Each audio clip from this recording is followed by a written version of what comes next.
Kekuasaan kehakiman adalah kekuasaan yang merdeka dan independen untuk menyelenggarakan peradilan guna menegakkan hukum dan keadilan sebagaimana diatur dalam pasal 24 Undang-Undang 1945. Kekuasaan ini dijalankan oleh Mahkamah Agung dan Mahkamah Konstitusi tanpa campur tangan ke eksekutif maupun legislatif.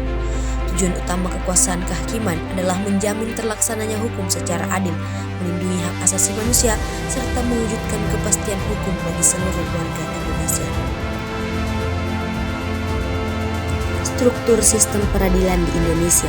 Yang pertama, Mahkamah Agung atau MA merupakan lembaga peradilan tertinggi yang membawahi 4 lingkungan peradilan umum, agama TMN, dan militer. Mahkamah Agung berwenang memeriksa kasasi, peninjauan kembali, serta menguji peraturan di bawah undang-undang. Yang kedua ada Mahkamah Konstitusi atau MK, berwenang menguji undang-undang terhadap Undang-Undang 1945, menyelesaikan sengketa lembaga negara, sengketa hasil pemilu, pembubaran partai politik, dan perkara impeachment. Dan yang ketiga ada Komisi Yudisial atau KY, berfungsi menjaga kehormatan dan perilaku hakim serta mengusulkan pengangkatan hakim agung. Asas-asas dalam peradilan di Indonesia. Dalam penyelenggaraan peradilan, terdapat beberapa asas penting yang harus ditegakkan, yaitu yang pertama, asas peradilan bebas dan merdeka, yaitu hakim memutus perkara tanpa tekanan dari pihak manapun.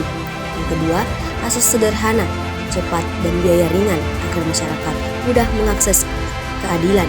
Yang ketiga, asas audi et alteram partem, yaitu yang menjamin kedua belah pihak memperoleh kesempatan yang sama untuk didengar. Dan yang keempat, asas praduga tak bersalah, yaitu setiap orang dianggap tidak bersalah sebelum ada putusan pengadilan yang berkekuatan hukum tetap. Selanjutnya, tahapan proses peradilan. Proses peradilan dimulai dari pengadilan tingkat pertama sesuai lingkungan peradilannya. Jika salah satu pihak tidak puas, maka dapat mengajukan banding ke pengadilan tingkat yang lebih tinggi.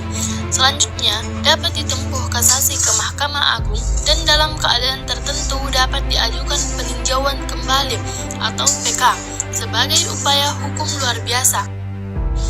Masalah dalam sistem peradilan Indonesia. Dalam praktiknya, sistem peradilan Indonesia masih sering menghadapi berbagai masalah, seperti korupsi dan mafia peradilan, tumpang tindih kewenangan antar lembaga, serta lambannya proses peradilan. Selain itu, akses masyarakat miskin terhadap keadilan juga masih sangat terbatas. Upaya perbaikan dilakukan melalui reformasi peradilan, peningkatan transparansi, penggunaan sistem akord, serta penguatan pengawasan terhadap hakim.